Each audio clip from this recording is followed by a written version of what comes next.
Next നമ്മൾ പറയാൻ പോകുന്നത് 16PF ടെസ്റ്റാണ്. ഇത് എക്സ്പെരിമെൻറ്റ് നമ്പർ 4 ആണ്. ഓക്കെ, ഇതൊരു ഇമ്പോർട്ടൻ്റ് ആയിട്ടുള്ള ടെസ്റ്റാണ്. ഇതിലുള്ള തിയറീസും അതുപോലെ തന്നെ ഇതിൻ്റെ ഓൺലൈൻ ടെസ്റ്റും പിന്നെ അതിൻ്റെ കൺവേർഷനും ഒക്കെ വളരെ ഇമ്പോർട്ടൻ്റ് ആണ്. ഓക്കെ, അപ്പോൾ ഇത് നിങ്ങൾ ചെയ്യണ സമയത്ത് ആദ്യം അതിൻ്റെ ഹെഡിങ് ആയിട്ട് 16PF ടെസ്റ്റ് എന്ന് സെൻറ്ററിൽ കൊടുക്കുക. അത് കഴിഞ്ഞിട്ട് അതിൻ്റെ ഫസ്റ്റ് സബ് ഹെഡിങ് ആയിട്ട് വരുന്നതാണ് ടൈറ്റിൽ. അപ്പോൾ നിങ്ങൾക്ക് അവിടെ എന്ത് കൊടുക്കാം? Exploring the personality trait by using the 16PF test എന്ന് കൊടുക്കാം. ഓക്കെ, അത് കഴിഞ്ഞിട്ട് അതിൽ വരുന്നതാണ് എയിം. അപ്പം ഈ എയിമിൻ്റെ കേസിൽ നിങ്ങൾക്ക് ഇങ്ങനെ പറയാം: to assess the personality structure of an individual or a subject by using Raymond Cattell's 16 personality factor test എന്ന് പറയാം. ഓക്കെ, അത് കഴിഞ്ഞിട്ടാണ് നമ്മളിതിൽ ഇൻട്രൊഡക്ഷൻ ഇൻക്ലൂഡ് ചെയ്തത്. ഇൻട്രൊഡക്ഷനിൽ മെയിനായിട്ട് ഈ ഒരു ടെസ്റ്റിൻ്റെ ഒരു ബേസിക് ആയിട്ടുള്ള കാര്യങ്ങൾ പറയും. പിന്നെ അത് കഴിഞ്ഞിട്ട് ഇത് ഏത് ട്രേറ്റ്സ് യൂസ് ചെയ്തിട്ടാണ്, ഡിഫറെൻറ്റ് ടൈപ്പ് ഓഫ് ട്രേറ്റ്സ് ഉണ്ടല്ലോ, അതിലിത് സോഴ്സ് ട്രേറ്റ് യൂസ് ചെയ്തിട്ടാണ് ഇത് കൊണ്ടുവന്നിരിക്കുന്നത്. അപ്പോൾ ആ സോഴ്സ് ട്രേറ്റിനെ പറ്റി പറയും. പിന്നെ ഫ്ലൂയിഡ് ഇൻ്റലിജൻസും അതുപോലെ തന്നെ ക്രിസ്റ്റലൈസ്ഡ് ഇൻ്റലിജൻസും അത് കൂടാണ്ട് ഇതുമായിട്ട് റിലേറ്റഡ് ആയിട്ടുള്ള തിയറീസും കാര്യങ്ങളൊക്കെയാണ് ഇൻട്രൊഡക്ഷനിൽ മെൻഷൻ ചെയ്ത് പോകുന്നത്. ഓക്കെ, അപ്പം നമുക്ക് ആദ്യം ഇൻട്രൊഡക്ഷൻ സ്റ്റാർട്ട് ചെയ്യണ സമയത്ത് തന്നെ ഇങ്ങനെ പറയാം: ഈ 16 പേഴ്സണാലിറ്റി ഫാക്ടർ ടെസ്റ്റ് ഇൻട്രൊഡ്യൂസ് ചെയ്തത് റേമണ്ട് കാറ്റലാണ്. അദ്ദേഹം ജനിച്ചത് 1905 and he established the institute of personality and ability testing. ആ പോയിൻറ്റും കൂടെ അതിൽ ആഡ് ചെയ്യാം. ഓക്കെ, ഈ ടെസ്റ്റ് ഡെവലപ്പ് ചെയ്യുന്നത് 1949 ഓക്കെ, ഇതിൽ മൊത്തമായിട്ട് 16 ഫാക്ടേഴ്സ് ഉണ്ട്, അല്ലെങ്കിൽ നമുക്ക് പറയാം 16 ട്രേറ്റ്സ് അതിൽ വരുന്നുണ്ട്. അപ്പം ഇദ്ദേഹം ആദ്യം 35 പ്രൈമറി ട്രേറ്റ്സ്, അത് സോഴ്സ് ട്രേറ്റ്സ് ആയിരുന്നു കൺസിഡർ ചെയ്തിട്ടുണ്ടായിരുന്നത്. അതിൽ 23 നോർമൽ ഇൻഡിവിജ്വൽസിൻ്റെ ക്യാരക്ടറിസ്റ്റിക്സ് ആയിരുന്നു. പിന്നെ ഉണ്ടായിരുന്ന 12 അബ്നോർമൽ ഇൻഡിവിജ്വൽസിൻ്റെ ക്യാരക്ടറിസ്റ്റിക്സ് ആയിരുന്നു. ഇതും കൂടെ നിങ്ങൾക്ക് ഇതിൻ്റെ കൂടെ മെൻഷൻ ചെയ്ത് പറയാൻ വേണ്ടി പറ്റും. ഓക്കെ, പിന്നെ അതിൽ ഇമ്പോർട്ടൻ്റ് ആയിട്ട് പറയുന്ന ഒരു കാര്യമാണ് ഫ്ലൂയിഡ് ഇൻ്റലിജൻസും അതുപോലെ തന്നെ ക്രിസ്റ്റലൈസ്ഡ് ഇൻ്റലിജൻസും. അതിൽ ഫ്ലൂയിഡ് ഇൻ്റലിജൻസ് എന്ന് പറഞ്ഞിരിക്കുകയാണെങ്കിൽ ഇത് നമ്മൾ അക്വയർ ചെയ്യുന്നത് ഒരു പാസ്റ്റ് എക്സ്പീരിയൻസിൻ്റെ ഒന്നും സഹായം ഇല്ലാതെയാണ്. ഓക്കെ, അതിന് മുന്നേ ഉണ്ടായിരുന്ന നോളജോ അല്ലെങ്കിൽ എക്സ്പീരിയൻസോ സ്കില്ലോ കാര്യങ്ങളോ ഒന്നും ആവശ്യമില്ല. ഓക്കെ, പക്ഷേ നെക്സ്റ്റ് വരുന്നതാണ് ക്രിസ്റ്റലൈസ്ഡ് ഇൻഡിവിജ്വൽസ്.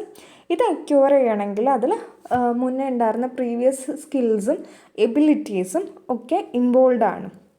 അങ്ങനെ ഈ 2 ടൈപ്പ് ഓഫ് ഇൻഡിവിജ്വൽസിനെ പറ്റിയിട്ട് അദ്ദേഹത്തിൽ മെൻഷൻ ചെയ്യുന്നുണ്ട്. അത് കഴിഞ്ഞിട്ട് വരുന്നതാണ് ഇതുമായിട്ട് റിലേറ്റഡ് ആയിട്ടുള്ള തിയറീസ്. അതിന് മുന്നേ ഒരു കാര്യം കൂടെ പറയാം. ട്രേറ്റിനെ തന്നെ ഡിഫറെൻ്റ് ആയിട്ടും ക്ലാസിഫൈ ചെയ്തിട്ടുണ്ടായിരുന്നു ഇതിൽ. അതാണ് source trait, surface trait, constitutional trait, environmental mould traits, ability trait, temperament trait, dynamic trait, common trait and unique trait.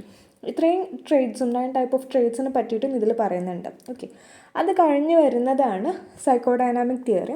അപ്പോൾ നിങ്ങൾക്കറിയാം Sigmund Freud is the one who proposed this. Okay, അങ്ങനെ അദ്ദേഹം ഇതിൽ നിങ്ങൾക്ക് വേണമെങ്കിൽ ഈഗോ, സൂപ്പർ ഈഗോ, ഇഡ് ഇതിനൊക്കെ പറ്റിയിട്ട് mention ചെയ്യാം. അതിൽ ഇത് കൂടാതെ തന്നെ ഒരു conscious mind, unconscious mind, pre conscious mind എന്ന് പറഞ്ഞിട്ടൊരു സ്ട്രക്ചർ വരുന്നുണ്ടല്ലോ, അതും കൂടെ വേണമെങ്കിൽ ഇതെല്ലാം ആഡ് ചെയ്യാം. ഓക്കെ, പിന്നെ അതിൽ ഇമ്പോർട്ടൻ്റ് ആയിട്ട് പറഞ്ഞതാണ് ഒന്ന് id, ego, super ego. Id എന്ന് പറഞ്ഞിട്ടാണ് നമ്മൾ വാണ്ട് സാറ്റിസ്ഫൈ ചെയ്യാൻ വേണ്ടി ട്രൈ ചെയ്യുന്ന ആ ഒരു ഓപ്പറേറ്റിംഗ് പ്രിൻസിപ്പിളാണ്. പിന്നെ ഈഗോ എന്ന് പറഞ്ഞു കഴിഞ്ഞിട്ടാണെങ്കിൽ ഈ ഇഡിനെയും അതുപോലെ തന്നെ സൂപ്പർ ഈഗോയെയും ബാലൻസ് ചെയ്ത് കൊണ്ടുപോകുന്നതാണ്. സൂപ്പർ ഈഗോ എന്ന് പറഞ്ഞിട്ടാണ് അത് മാനേഴ്സിനും ഇത്തിക്സിനൊക്കെയാണ് മേജർ പ്രയോറിറ്റി കൊടുക്കുന്നത്. അപ്പോൾ ആ കാര്യങ്ങളും കൂടെ ഒന്ന് ജസ്റ്റ് മെൻഷൻ ചെയ്യാം. ഓക്കെ, പിന്നെ അതിൽ വരുന്നതാണ് social cognitive theory. Social cognitive theory of the personality അത് കൊണ്ടുവന്നത് ആൽബർട്ട് ബന്ദൂരിയാണ്. അദ്ദേഹം പറയുന്നത് എന്താ വെച്ച് കഴിഞ്ഞിട്ടാണെങ്കിൽ നമ്മളെല്ലാ ബിഹേവിയറും ലേൺ ചെയ്യുന്നത് കണ്ടീഷനിങ് കൂടിയാണ്. ഓക്കെ, ചില കാര്യങ്ങൾ ഇപ്പം റിവാർഡ് കൊടുക്കുകയാണെങ്കിൽ ആ ബിഹേവിയർ വീണ്ടും റിപ്പീറ്റ് ചെയ്യപ്പെടും. പണിഷ്മെൻ്റാണ് കൊടുക്കുന്നതെങ്കിൽ ആ ഇമിറ്റേഷൻ റെഡ്യൂസ് ചെയ്യപ്പെടും. അതാണ് ആൽബർട്ട് ബന്ദൂരയുടെ സോഷ്യൽ കൊഗ്നേറ്റീവ് തിയറി ഓഫ് പേഴ്സണാലിറ്റിയിൽ മെയിനായിട്ട് മെൻഷൻ ചെയ്യുന്നത്. ഓക്കെ, പിന്നെ അതിൽ വരുന്നതാണ് ഹ്യൂമനിസ്റ്റിക് തിയറി ഓഫ് പേഴ്സണാലിറ്റി.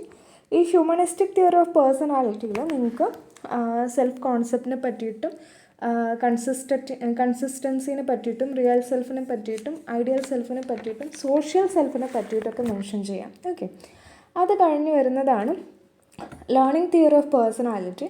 ഈ ലേണിംഗ് തിയറി ഓഫ് പേഴ്സണാലിറ്റിയിൽ നമുക്ക് ഡിഫറെൻറ്റ് ടൈപ്പ് ഓഫ് മോഡൽ, സ്കിന്നറിൻ്റെ തിയറി, പാവ്ലോയുടെ തിയറി, റീഇൻഫോഴ്സ്മെൻറ്റിനെ പറ്റിയിട്ട്, പണിഷ്മെൻറ്റിനെ പറ്റിയിട്ട്, ഇങ്ങനെയുള്ള കാര്യങ്ങളൊക്കെ ഇതിൽ ഇൻക്ലൂഡ് ചെയ്യാം. ഓക്കെ. പിന്നെ ലാസ്റ്റായിട്ട് വരുന്നതാണ് ഹാൻസ് ഐസങ്ങിൻ്റെ theory of the personality.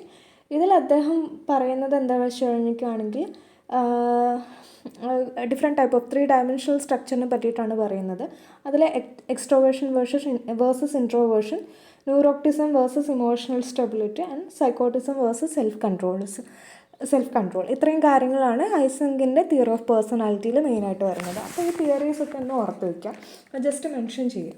Psychodynamic തിയറിയും പിന്നെ social cognitive theory of the പേഴ്സണാലിറ്റിയും humanistic theory of the personality, learning theory of the personality and Hans Eysenck theory of the personality. Okay, ഇത്രയും കാര്യങ്ങൾ അതിൽ മെൻഷൻ ചെയ്ത് കഴിഞ്ഞാൽ നമ്മുടെ ഇൻട്രൊഡക്ഷൻ പാർട്ട് കംപ്ലീറ്റ് ആവും.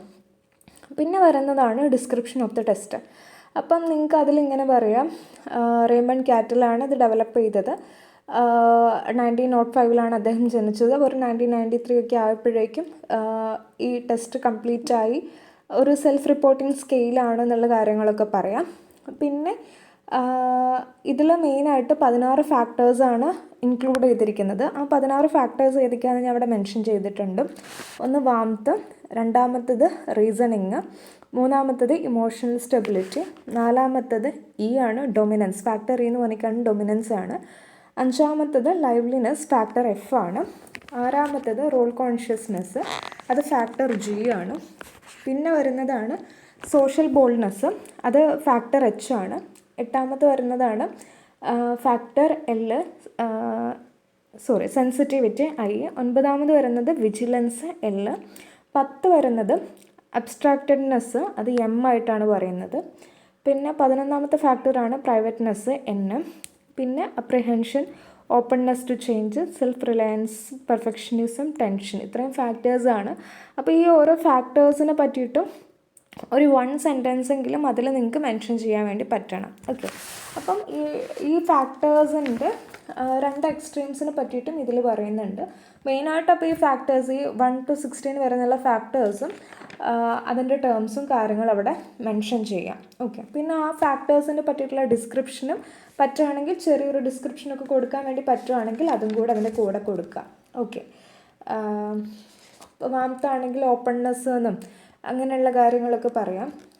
റീസണിങ് എന്ന് പറഞ്ഞിട്ടാണെങ്കിൽ അതെന്താ, അതൊരു ടൈപ്പ് ഓഫ് ഇൻ്റലിജൻസിനെയാണ് അവിടെ ഡിസ്ക്രൈബ് ചെയ്യുന്നത്. അബ്സ്ട്രാക്റ്റീവ് തിങ്കിങ്ങിനെയും അതുപോലെ തന്നെ കൊഗ്നിറ്റീവ് എബിലിറ്റീനെയൊക്കെയാണ് അവിടെ ഡിസ്ക്രൈബ് ചെയ്യുന്നത്. അപ്പം നിങ്ങൾക്ക് ആദ്യം ഇതിങ്ങനെ എഴുതിയിട്ട് പിന്നെ ഫാക്ടേഴ്സ് ഓരോന്നും എഴുതി അതിൻ്റെ ഡിസ്ക്രിപ്ഷനും കൂടെ കൊടുക്കുക. അപ്പോൾ എ ആണെങ്കിൽ ഔട്ട് ഗോയിങ്, റിസർവ്ഡ്, ബി ആണെങ്കിൽ ഇൻ്റലിജൻസ്, സി ആണെങ്കിൽ സ്റ്റേബിൾ, ഇമോഷണൽ. അപ്പോൾ അതിൻ്റെ ആ ഒരു റേഞ്ചും കൂടെ നിങ്ങൾക്ക് അവിടെ മെൻഷൻ ചെയ്യാവുന്നതാണ്. അത് റെക്കോർഡിലുണ്ട്, അപ്പോൾ ജസ്റ്റ് ഒന്ന് നോട്ട് ചെയ്ത് വയ്ക്കാം. ഓക്കെ. പിന്നെ അതിൽ വരുന്നതാണ് മെറ്റീരിയൽസ് റിക്വയർഡ്. അത് ഇതിന് മുന്നേ ഉണ്ടായിരുന്ന 3 ടെസ്റ്റിലും പറഞ്ഞ പോലെ തന്നെ നമ്മൾ എന്തൊക്കെ എഴുതും അതിൽ? ഒന്ന് അറ്റ്മോസ്ഫിയർ എഴുതാം, സ്യൂട്ടബിൾ കംഫർട്ടബിൾ ആയിട്ടുള്ള റൂം വേണം. രണ്ടാമത്തെ കാര്യം നമുക്ക് ഒരു കംഫർട്ടബിൾനെസ് ക്രിയേറ്റ് ചെയ്യണം, ഫർണിച്ചർ വേണം.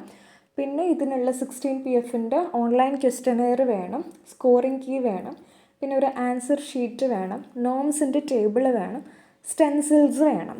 ഇത്രയും കാര്യങ്ങൾ പറയാം. അത് കൂടാണ്ട് സ്റ്റേഷനറി ഐറ്റംസ് ആയിട്ടുള്ള pen, pencil, scale and eraser പറയാം. അത് കഴിഞ്ഞതിന് ശേഷം സബ്ജക്റ്റും പിന്നെ ഒരു ഇൻഫോർമൽ എൻവിറോൺമെൻറ്റും കൂടെ പറഞ്ഞു കഴിഞ്ഞാൽ അതാണ് മെറ്റീരിയൽസ് റിക്വയർഡ് കംപ്ലീറ്റ് ആയി. വേണമെങ്കിൽ ഒന്നുകൂടെ പറയാം. മെറ്റീരിയൽസ് റിക്വയർഡിൽ ആദ്യം വരുന്നത് ഒരു സ്യൂട്ടബിൾ റൂമാണ്, കംഫർട്ടബിൾ ആയിട്ടുള്ള റൂം, പിന്നെ ഒരു സീറ്റിംഗ് അറേഞ്ച്മെൻറ്റിൻ്റെ കാര്യം പറയാം. അത് കഴിഞ്ഞതിന് ശേഷം ഈ ക്വസ്റ്റനെയർ 16 PFൻ്റെ കാറ്റൽസിൻ്റെ ഓൺലൈൻ ക്വസ്റ്റനെയർ ഉണ്ടെങ്കിൽ അത്. ഓക്കെ. ഈ ക്വസ്റ്റനെയർ ഞാൻ ഇതിൻ്റെ കൂടെ അതിൻ്റെ ഓൺലൈൻ ടെസ്റ്റിനുള്ള ക്വസ്റ്റനെയർ ഞാൻ ഇതിൻ്റെ ഡിസ്ക്രിപ്ഷൻ ബോക്സിൽ അറ്റാച്ച് ചെയ്യാം. അപ്പോൾ അതൊന്ന് നോക്കുക, നിങ്ങൾക്ക് എക്സാം എഴുതുന്ന സമയത്ത് അത് വേണ്ടി വരും. ഓക്കെ. അത് കഴിഞ്ഞിട്ട് പിന്നെ സ്റ്റെൻസിൽസും നോം ടേബിളും വേണം, സ്കോർ കീയും വേണം. ഓക്കെ. പിന്നെ ആൻസർ ഷീറ്റ്, അത് കൂടാണ്ട് സ്റ്റേഷനറി ഐറ്റംസ് ആയിട്ടുള്ള pen, pencil, eraser and scale, പിന്നെ സബ്ജക്റ്റ്, ഒരു ഇൻഫോർമൽ എൻവിറോൺമെൻറ്റ്, വാട്ടർ ബോട്ടിൽ. ഇത്രയും കാര്യങ്ങൾ നിങ്ങൾക്ക് അതിൽ മെൻഷൻ ചെയ്യാം. ഓക്കെ. പിന്നെ അതിൽ വരുന്നതാണ് പാർട്ടിസിപ്പൻറ്റിൻ്റെ പ്രൊഫൈൽ. അപ്പോൾ അത് ഇതിന് മുന്നേ ഉണ്ടായിരുന്ന പോലെ തന്നെ സെയിം നെയിം എഴുതാം. നെയിം ഷോർട്ട് കട്ടിലാണ് നിങ്ങൾ എഴുതേണ്ടത്. XOY അങ്ങനെ എന്ത് വേണമെങ്കിലും കൊടുക്കാം ലെറ്റേഴ്സ്. പിന്നെ ഏജ് 33 34 എന്താണോ ആ സബ്ജക്റ്റിൻ്റെ ഏജ് അതവിടെ മെൻഷൻ ചെയ്യുക. അത് കഴിഞ്ഞിട്ട് അവരുടെ സെക്സ്, എഡ്യൂക്കേഷണൽ ക്വാളിഫിക്കേഷൻ ആൻഡ് ഒക്യുപ്പേഷനും മെൻഷൻ ചെയ്യാം. ഓക്കെ, അത് കഴിഞ്ഞ് നെക്സ്റ്റ് വരുന്നതാണ് ഇതിൻ്റെ പ്രൊസീജിയർ. ഓക്കെ, അപ്പോൾ ഈ ടെസ്റ്റ് എങ്ങനെയാണ് അഡ്മിനിസ്ട്രേറ്റ് ചെയ്യുന്നത്? ഇതിൻ്റെ ഓഫ്ലൈൻ ടെസ്റ്റും ഉണ്ട്, ഓൺലൈൻ ടെസ്റ്റും ഉണ്ട്. നമ്മളിവിടെ അഡ്മിനിസ്ട്രേറ്റ് ചെയ്യുന്നത് ഓൺലൈൻ ടെസ്റ്റാണ്. ഓക്കെ, ഈ ഓൺലൈൻ ടെസ്റ്റിന് പ്രൊസീജിയറിന് എഴുതിയിട്ട് നമുക്ക് ഇങ്ങനെ പറയാം. ഓക്കെ, ഓൺലൈനും ഉണ്ട് ഓഫ്ലൈനും ഉണ്ട് എന്ന്. പിന്നെ ഓൺലൈൻ ടെസ്റ്റ് എന്നൊരു സബ് ഹെഡിങ് കൊടുത്തിട്ട് അതിൽ നമുക്ക് പറയാം ഇത് അഡ്മിനിസ്ട്രേറ്റ് ചെയ്യുന്നത് സെൽഫായിട്ടാണ്. അപ്പോൾ ആ ഒരു ആ സബ്ജക്റ്റിന് 187 സ്റ്റെൻസിൽസ് കൊടുക്കും. അതിൽ ഓരോ സ്റ്റെൻസിൽസിനും 5 ഓപ്ഷൻസ് വീതം ഉണ്ടാവും. ഒന്ന് സ്ട്രോങ്ലി ഡിസഗ്രി, ഒന്ന് disagree, neither agree nor agree, പിന്നെ agree and strongly agree. Okay, ഇത്രയും 5 ഓപ്ഷൻസാണ് ഉണ്ടാവുക. അതിൽ ടിക്ക് ചെയ്യാൻ വേണ്ടി പറയാം. അത് കഴിഞ്ഞ് അവിടെ സബ്മിറ്റ് ബട്ടൺ ക്ലിക്ക് ചെയ്യുന്ന സമയത്ത് ഇതെന്തിലേക്ക് പോവും? അവിടെ നമുക്ക് പാർട്ടിസിപ്പൻ്റെ പേര് എഴുതാൻ വേണ്ടി പറ്റും, ഏജ് എഴുതാം, സെക്സ് എഴുതാം. പിന്നെ അതിൽ നമ്മൾ എത്രത്തോളം അക്യുറേറ്റ് ആയിട്ടാണ് ഈ ടെസ്റ്റ് ചെയ്തതെന്നും മാർക്ക് ചെയ്യാൻ വേണ്ടി പറ്റും. എന്നിട്ട് നമ്മൾ സബ്മിറ്റ് കൊടുക്കുന്ന സമയത്ത് നമുക്ക് ഇങ്ങനെ ഒരു റിസൾട്ടായിരിക്കും കിട്ടുക. ഓക്കെ, ഇതിൽ 16 ഫാക്ടേഴ്സും ഉണ്ടായിരിക്കും, അതിൻ്റെ റോ സ്കോറും ഉണ്ടായിരിക്കും. ഇപ്പോൾ ഇവിടെ വാമത്തിന് കിട്ടിയ റോ സ്കോർ എന്ന് പറഞ്ഞു കഴിഞ്ഞാൽ 2.6 ആണ്. ഓക്കെ, പക്ഷേ ഇത് നമ്മൾ സ്റ്റാൻഡേർഡ് സ്കോറിലേക്ക് കൺവേർട്ട് ചെയ്യുന്ന സമയത്ത് ഇതിൽ ചെറിയൊരു മാറ്റം വരും. അപ്പോൾ ഇങ്ങനെയാണ് ഈ ടെസ്റ്റ് കണ്ടക്ട് ചെയ്യണമെന്നുള്ള കാര്യങ്ങൾ നമുക്ക് പ്രൊസീജിയറിൽ പറയാം. ഇത്രയും നമ്മൾ ആരടുത്ത് പറയുന്നുള്ളൂ? സബ്ജക്റ്റിൻ്റെ അടുത്ത് നിന്ന് ഇത്ര ഇൻഫർമേഷൻസേ കളക്ട് ചെയ്യുന്നുള്ളൂ. ഓക്കെ, ഈ ഇൻഫർമേഷൻസ് ഇത്രയും കളക്ട് ചെയ്ത് ഈ ടേബിൾ ഇവിടെ കിട്ടിക്കഴിഞ്ഞാൽ ബാക്കി നമ്മൾ സ്കോറിങ് ആൻഡ് ഇൻ്റർപ്രിറ്റേഷൻ ചെയ്യുന്ന സമയത്ത് സബ്ജക്റ്റിൻ്റെ ഇൻഫ്ലുവൻസ് അവിടെ ഇല്ല. ഓക്കെ, അപ്പോൾ നമ്മൾ സ്കോറിങ് ആൻഡ് ഇൻ്റർപ്രിറ്റേഷൻ ചെയ്യുന്ന സമയത്ത് നമ്മൾ പിന്നെ ഒരു ടേബിൾ വരയ്ക്കണം. അതിൽ ഫാക്ടർ എന്നായിരിക്കണം ഫസ്റ്റ് കോളത്തിൽ വരുന്നത്, രണ്ടാമത്തെ കോളത്തിൽ ഡിസ്ക്രിപ്ഷൻ, മൂന്നാമത്തെ കോളത്തിൽ റോ സ്കോർ, നാലാമത്തെ കോളത്തിൽ സ്റ്റാൻഡേർഡ് സ്കോർ അല്ലെങ്കിൽ സ്റ്റെൻസിൽ സ്കോർ അങ്ങനെ വരണം. ഓക്കെ, അപ്പോൾ അതിൽ ഫാക്ടർ ABC അത് നിങ്ങൾക്കറിയാമല്ലോ. അതിൻ്റെ ഡിസ്ക്രിപ്ഷനാണ് ഈ വാംത്, റീസണിങ് എന്നൊക്കെ ഉള്ളത്. റോ സ്കോർ നമുക്ക് ഇവിടെ കിട്ടുന്ന സ്കോറിനെയാണ് നമ്മൾ റോ സ്കോർ എന്ന് പറയുന്നത്. അപ്പോൾ ഇവിടെ കിട്ടിയ സ്കോർ ഇപ്പോൾ എത്രയാണ്? 2.6 ആണ് നമുക്ക് വാമത്തിൽ കിട്ടിയത്. അതാണ് നമ്മുടെ റോ സ്കോർ. അതിനെ പിന്നെ നമ്മൾ സ്റ്റെൻസിൽ സ്കോറിലേക്ക് കൺവേർട്ട് ചെയ്യണം. ഇത് കൺവേർട്ട് ചെയ്യാൻ വേണ്ടിയിട്ട് നമ്മൾ കിട്ടിയിട്ടുള്ള എല്ലാ സ്കോറിനെയും 2.5 കൊണ്ട് മൾട്ടിപ്ലൈ ചെയ്യണം. ഓക്കെ, അപ്പോൾ 2.6 2.5 കൊണ്ട് മൾട്ടിപ്ലൈ ചെയ്യാം. അതുപോലെ ഈ കിട്ടിയിട്ടുള്ള 1.3 അതുപോലെ 2.1 2.4 എല്ലാം 2.5 കൊണ്ട് മൾട്ടിപ്ലൈ ചെയ്യാം. അങ്ങനെ മൾട്ടിപ്ലൈ ചെയ്യുന്ന സമയത്ത് നമുക്കൊരു വാല്യൂ കിട്ടും. ആദ്യം കിട്ടിയത് വാമത്തിൻ്റെ കേസിൽ 2.5 ആണ് കിട്ടിയതെന്ന് വിചാരിക്കാം. ഓക്കെ, അപ്പോൾ അതിനെ വീണ്ടും 2.5 കൊണ്ട് മൾട്ടിപ്ലൈ ചെയ്യുമ്പോൾ നമുക്ക് എത്ര കിട്ടും? 6.25 കിട്ടും. ആ 6.25 ആണ് നമ്മൾ സ്റ്റെൻസിൽ സ്കോർ. ഓക്കെ, അതിന് നമ്മൾ സ്റ്റാൻഡേർഡ് സ്കോറാക്കി മാറ്റുമ്പോൾ നമ്മൾ റൗണ്ട് ചെയ്യണം. അപ്പോൾ 6.25 ആണെങ്കിൽ അതിനെ 6 ആയിട്ട് എടുക്കണം. ഓക്കെ, അതുപോലെ 6.5 ആണെങ്കിലും അതിനെ 6 ആയിട്ട് എടുക്കണം. 6.75 ആണെങ്കിൽ നമുക്കതിനെ 7 ആയിട്ട് കൺസിഡർ ചെയ്യാം. ഓക്കെ, അപ്പോൾ അങ്ങനെ ആ വാല്യൂ നോക്കിയിട്ട് നമ്മൾ റോ സ്കോർ എന്ന് സ്റ്റെൻസിൽ സ്കോർ കാൽക്കുലേറ്റ് ചെയ്യും. അതിനെ റൗണ്ട് ചെയ്തിട്ട് നമ്മൾ സ്റ്റാൻഡേർഡ് സ്കോർ ഉണ്ടാക്കും. അതാണ് ആ ടേബിളിൽ വരേണ്ടത്. ഓക്കെ, ആ ടേബിൾ ഉണ്ടാക്കി കഴിഞ്ഞതിന് ശേഷം സ്കോറിങ് ആൻഡ് ഇൻ്റർപ്രിറ്റേഷൻ്റെ താഴെ നമ്മൾ ടേബിൾ വരയ്ക്കും. ഈ ടേബിളിൻ്റെ താഴെ നമ്മൾ എന്ത് എഴുതും? ഓരോ ഫാക്ടർ എ എന്ന് എഴുതും. ഫാക്ടർ എ എന്തിനെ ഇൻഡിക്കേറ്റ് ചെയ്യണമെന്ന് പറയും. നമുക്ക് കിട്ടിയ റോ സ്കോറും സ്റ്റെൻസിൽ സ്കോറും സ്റ്റാൻഡേർഡ് സ്കോറും എത്രയാണെന്ന് പറയും. എന്നിട്ട് അതിനെ പറ്റി ഒരു ക്യാരക്ടർ അവിടെ ഡെവലപ്പ് ചെയ്യും.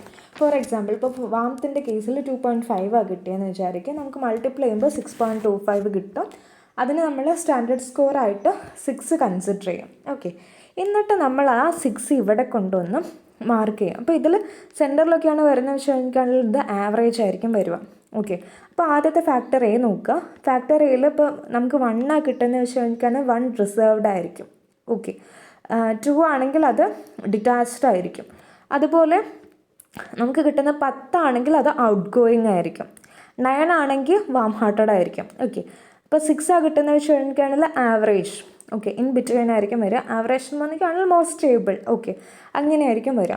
പക്ഷേ ഇതിൽ ചില കേസിൽ എങ്ങനെ വരും എന്ന് വെച്ച് കഴിഞ്ഞിട്ടാണെങ്കിൽ 2 എണ്ണമൊക്കെ വരും. 2 എണ്ണമൊക്കെ വരുന്ന സമയത്ത് ഇപ്പം എന്താ ചെയ്യുക? ഇപ്പോൾ ഇത് നോക്കുക, എല്ലിൻ്റെ കേസിൽ നോക്കുന്ന സമയത്ത് ഇവിടെ ലെഫ്റ്റ് സൈഡിൽ നോക്കുമ്പം suspicious and heart full. Okay, പക്ഷേ ഇവിടെ 4 ഡോട്ട്സ് ഉണ്ട്. അപ്പോൾ നമ്മൾ എന്ത് ചെയ്യും, ആദ്യത്തെ 2 ഡോട്ട്സ് ഹാർട്ട്ഫുള്ളിനും ലാസ്റ്റ് 2 ഡോട്ട്സ് എന്തിനും കൊടുക്കും, സസ്പീഷ്യസിനും കൊടുക്കും. ഓക്കെ, അങ്ങനെയാണ് അതവിടെ മാർക്ക് ചെയ്യുക. അങ്ങനെ നമ്മൾ ഈ ടേബിൾ സ്കോർ എഴുതി അത് കഴിഞ്ഞതിന് ശേഷം ഓരോ ഫാക്ടറിനെ പറ്റിയിട്ടും എഴുതി അത് കഴിഞ്ഞ് നമ്മൾ ഈ സ്റ്റെൻസിൽ ഇതിലിത് മാർക്ക് ചെയ്യും. ഓക്കെ, സ്റ്റെൻസിൽ അതിൽ മാർക്ക് ചെയ്യും. ആ മാർക്ക് ചെയ്തിട്ട് ഇത് ഏകദേശം സെൻറ്ററിലാണ് വരുന്നത് വെച്ച് കഴിഞ്ഞിട്ടാണെങ്കിൽ ആവറേജ് പേഴ്സണാലിറ്റിയാണ്. ഇതിന് അങ്ങോട്ടും ഇങ്ങോട്ടും ഡീവിയേഷൻസ് ഉണ്ടാവുകയാണെങ്കിൽ അതിൻ്റെ അർത്ഥം എന്താ, അവർ ഒന്നെങ്കിൽ റിസർവ്ഡ് ആയിരിക്കും, അല്ലെങ്കിൽ ഔട്ട് ഗോയിങ് ആയിരിക്കും, അല്ലെങ്കിൽ ലെസ് ഇൻ്റലിജൻസ് ആയിരിക്കും, മോർ ഇൻ്റലിജൻസ് ആയിരിക്കും. അപ്പോൾ മെജോറിറ്റി ഓഫ് ദ കേസിൽ ഒരു ബാലൻസ്ഡ് പേഴ്സൺ ആണെങ്കിൽ അത് സെൻറ്ററിൽ തന്നെ ആയിരിക്കും വരിക. ഓക്കെ, പിന്നെ ആ റിസൾട്ട് നമ്മൾ അവിടെ എഴുതും. അതിനുശേഷം നമ്മൾ കൺക്ലൂഷൻ, അതിനുള്ള റീസൺ എന്താണ്, ഓരോ കാര്യങ്ങൾ മെൻഷൻ ചെയ്തിട്ട് കൺക്ലൂഷൻ എഴുതും. പിന്നെ ഇതിനെ പറ്റിയുള്ള ഡിസ്കഷൻ അത് നിങ്ങൾക്ക് ഇങ്ങനെ എഴുതാം. റോ സ്കോർ ഇത്രയാണ്, സ്റ്റാൻഡേർഡ് സ്കോർ ഇത്രയാണ്, അത് മാർക്ക് ചെയ്തപ്പോൾ ഇങ്ങനെയാണ് കിട്ടിയത്, അപ്പോൾ ഇത് ഇൻഡിക്കേറ്റ് ചെയ്യുന്നത് ഈ ക്യാരക്ടറിനെയാണ്, ഈ ട്രേറ്റിനെയാണ്, അങ്ങനെയൊക്കെ നിങ്ങൾക്ക് ഇതിൽ എഴുതാം. ഓക്കെ, അപ്പം ഇതിൽ വരയ്ക്കുന്ന സമയത്ത് നിങ്ങൾക്കതൊരു ഗ്രാഫ് പോലെയൊക്കെ കിട്ടും. അപ്പോൾ അതും കൂടി ഒന്ന് നോക്കുക. ഓക്കെ, പിന്നെ വരുന്നത്, അപ്പോൾ നമ്മൾ ഈ കാര്യങ്ങളൊക്കെ ഡിസ്കസ് ചെയ്തു. പിന്നെ അതിൽ വരുന്ന റെഫറൻസാണ്. റെഫറൻസ് ഒരു റെഫറൻസെങ്കിലും നിങ്ങൾ കറക്റ്റായിട്ട് പഠിച്ചു പോവുക. ഓക്കെ, ഇത്രയാണ് 16 PF വരുന്നത്. ഇതിൽ നിങ്ങൾക്ക് വേറെ എന്തെങ്കിലും ഡൗട്ട്സ് ഉണ്ടെങ്കിൽ നിങ്ങളതിൻ്റെ താഴെ കമൻറ്റ് ബോക്സിൽ ചോദിച്ചാൽ മതി, ഞാനതിൽ റിപ്ലൈ തന്നോളാം. ആൻഡ് പിന്നെ വേറൊരു കാര്യം, ഇതിൻ്റെ കാറ്റൽസിൻ്റെ ഓൺലൈൻ ടെസ്റ്റിൻ്റെ ലിങ്കും ഞാനതിൻ്റെ ഡിസ്ക്രിപ്ഷൻ ബോക്സിൽ കൊടുക്കാം. അപ്പോൾ അതൊന്ന് ചെക്ക് ചെയ്ത് നോക്കുക. ഓക്കെ.